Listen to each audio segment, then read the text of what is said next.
Hello there, people of the internet. I am out here with a variant of #1 Mark III Enfield. Specifically, this one is an Enfield 2A1, and this right here is chambered in 7.62 NATO. And it is a good representation of what I am all about here on this channel. I do a lot of military surplus stuff, so if that piques your interest, then subscribe to the channel because you are among the right crowd. I'm sure you guys have noticed this is not my normal recording station. This is not where I normally make videos. Just due to some recent events, it's my normal recording spot is currently unavailable. If you'd like to help me get back out to a gun range for making content, then down below I have a link to Patreon, or I have a link to a bunch of different merch that, shirt designs and whatnot that I made. If you'd like to help support, then go ahead and go check those out, or you can do a one-time donation through the merch store. I've done a couple of military surplus prepping videos, and just because of the types of crowds that I have created with the types of videos that I made, there's a lot of people among my audience who talk about using military surplus rifles for prepping purposes. Now, if this was 20 years ago and the military surplus market was still dirt cheap, and you could pick up a crate of Mosins for next to nothing and enough ammunition to arm a small militia and still have money to pay off your mortgage, then that might make sense. But right now in 2023, that's not necessarily the best option. Most of your military surplus rifles, you could get like budget entry-level modern firearms for approximately the same price. However, whenever it comes to military surplus firearms, I want to talk about the Enfield series of rifles and why it is both the best and one of the worst possible rifles that you could pick for an SHTF prepping situation. So whenever we talk about the Enfield rifles, I'm not going to be talking about like the P14 or the P17. Just those right there are not the style of Enfields we're going to be talking about. We're going to be discussing specifically the #1 Mark III and the #4 Mark I and variants of those versions of rifles. So whenever it comes to those versions of those rifles, most of them are going to be chambered in .303 British. That is a round that is difficult to find nowadays, and it is expensive. The surplus stuff on the market is not very reliable. And it's just with current market proceedings, .303 British is not a very economical round to be able to get your hands on. A lot of people talk about the Enfield series and how the Enfield series could be used because it is accurate and it fires very quickly and whatnot, but a high volume of fire does not matter much if you simply cannot manage to stack the necessary amounts of ammunition to appropriately run that rifle.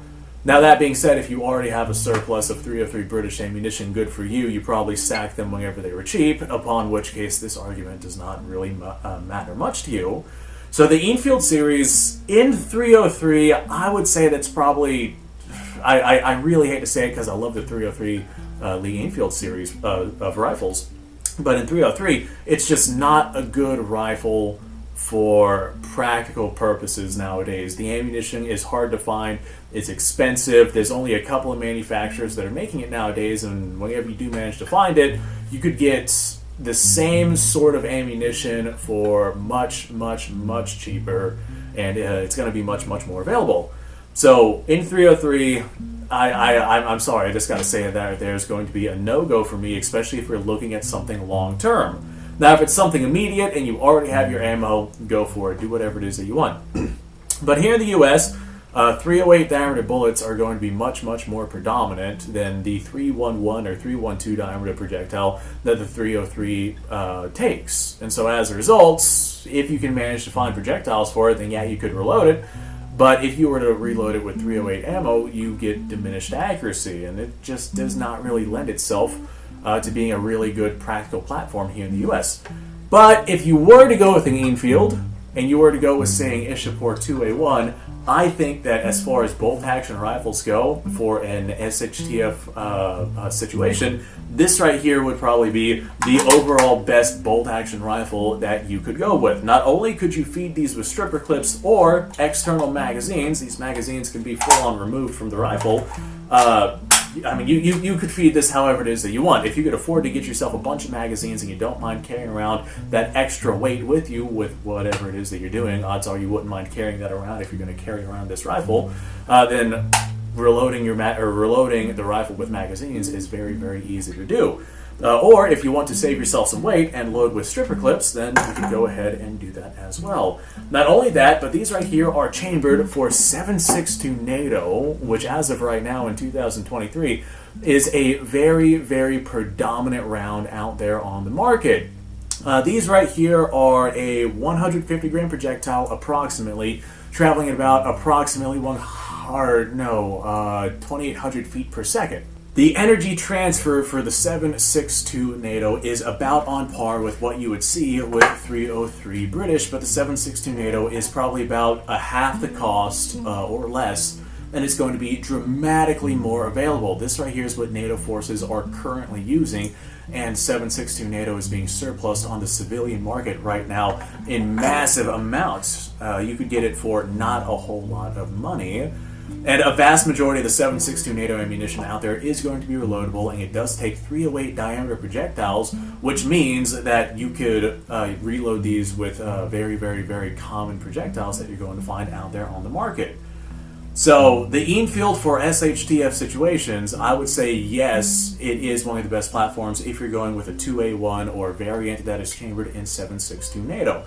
There are other really good options for military surplus firearms out there. For example, another one I see very commonly, since I have this here, is the Mauser 98. I would not recommend going with 8mm Mauser for an SHTF situation, but if you have a 308 Mauser 98 platform, then yeah, you could absolutely run that very effectively in an SHTF situation, but there's some downsides to the Mauser that the Enfield just does not have to contend with, such as Enfield having external removable magazines, and Enfield being chambered in 7.62 NATO, whereas most of your Mausers are going to be 7mm or 8mm Mauser. You're going to have to find a Mauser that's been converted to 7.62 NATO. If you happen to have that, then that's definitely a pro in your ballpark. Enfield takes 10 rounds, Mauser takes 5 rounds, I guess 6 rounds if we're not counting, well, if we count having one in the chamber and a magazine full.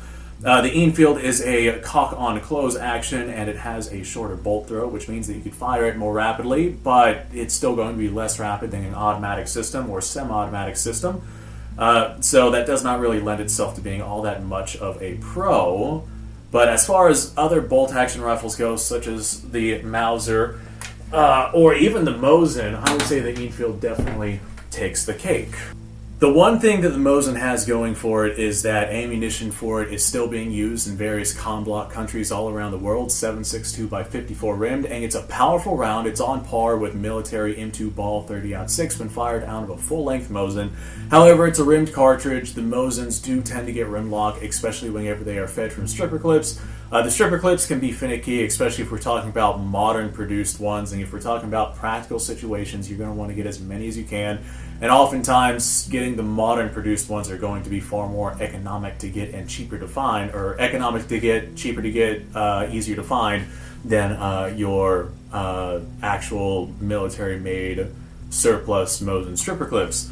So it's definitely a pros and cons things whenever it comes to all of these platforms, and whenever it comes to the Enfield, you have the benefits of 7.62 NATO still being made and used in modern militaries, much like 7.62 by 54 rimmed, except this right here is being used by NATO countries, and it is very predominant here inside of the US.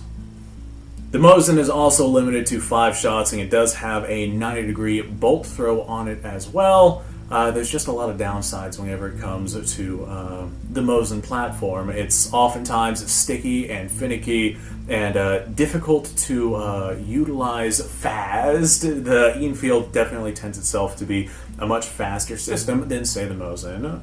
So, would I recommend the Enfield for an SHTF situation? No, absolutely not. Go get yourself a modern platform, even if it is just entry level, especially considering that one of these runs to be, typically runs around $500 to $600. You can get yourself a pretty decent entry level AR for that price, and accessories, and potentially even a little bit of ammunition, all for around that ballpark. And this right here is a much heavier gun. It's outdated. I don't want to say it's obsolete because there are still people using it, but it's definitely antiquated. It's just not going to be an ideal option in comparison to what you could get for the same amount of money. Now, if you are in an area that does not allow platforms like the AR or the AK, and you're limited to platforms like this right here, then yeah, the Enfield could absolutely lend itself to being an incredibly viable option, especially if you get yourself one in 7.62 NATO. Well, I think I've made my point with this particular topic, so I'm going to go ahead and cut the video off here before I go on rambling too much longer. So thanks for watching, folks. I appreciate your time. Like, subscribe, share. Description below has a link to all sorts of stuff. Go check it out. You guys go off, have yourself a fantastic day. I will see you guys on the next episode.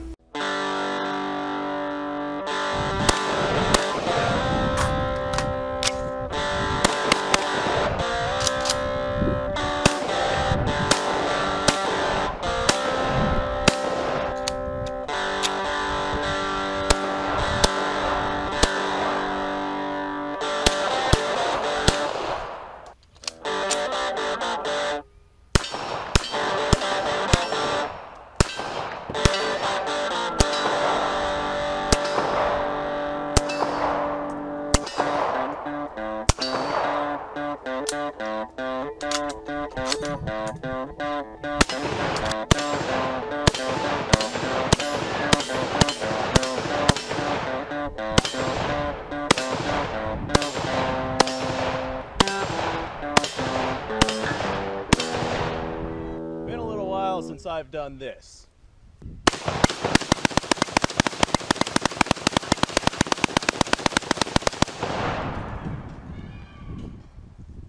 Bonnie and Clyde be damned. The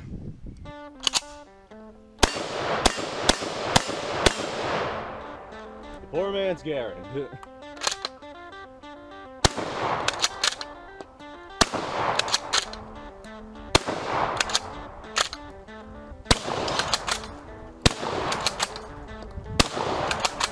It's a shame that bolt-action shotguns aren't more mainstream.